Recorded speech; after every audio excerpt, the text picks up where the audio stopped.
আসসালামু আলাইকুম এভরিওয়ান, কেমন আছেন? আশা করি ভালো আছেন। আলহামদুলিল্লাহ আমিও ভালো আছি। আজ একটা নতুন রেসিপি রান্না করতেছি, ভেন্ডি দিয়ে ডিম দিয়ে।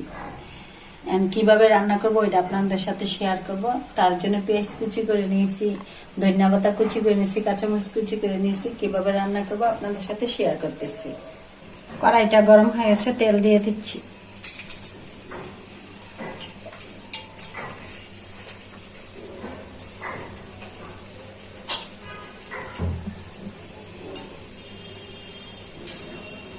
তেলটা গরম হয়ে গেছে, পেঁয়াজ কুচিগুলো দিয়ে দিচ্ছি।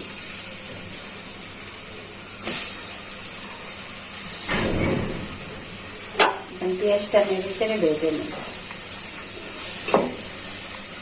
পেঁয়াজটা ভালো করে ভাজা হয়ে যায়। তো বোনেরা, পেঁয়াজটা প্রায় ভাজা হয়ে গেছে, এখানে ভেন্ডিগুলো দিয়ে দিচ্ছি।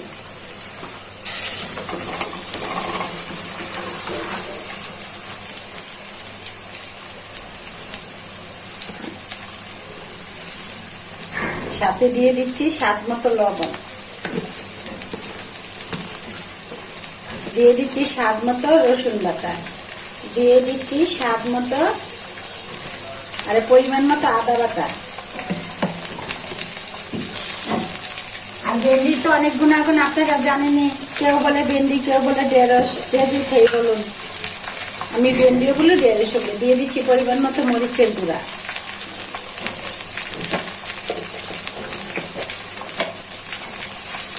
দিয়ে দিচ্ছি পরিমাণ মতো হলুদের গুঁড়া,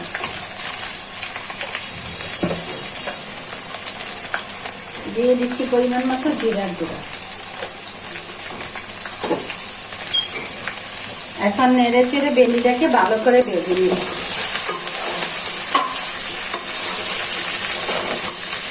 আর ভেন্ডি রান্না করতে বেশি একটা সময় লাগে না। এই রান্নাটা সেই স্বাদ, সেই মজা। না, আমার ভালো লাগে। আপনাদের ভালো লাগে কিনা কমেন্ট করে জানাবেন। আপনারা একবার করে রান্না করে খেয়ে দেখবেন।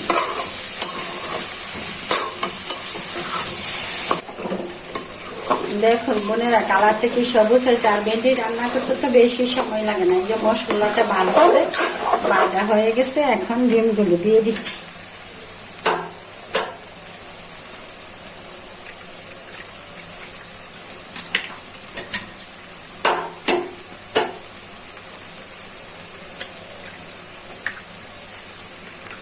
আর এই রান্নাটা ঝটপট রান্না করা যায়, বেশি সময় লাগে না।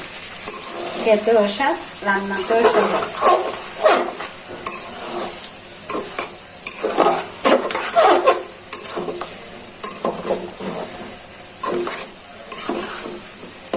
ভালো করে রান্নাটা হয়ে যায়।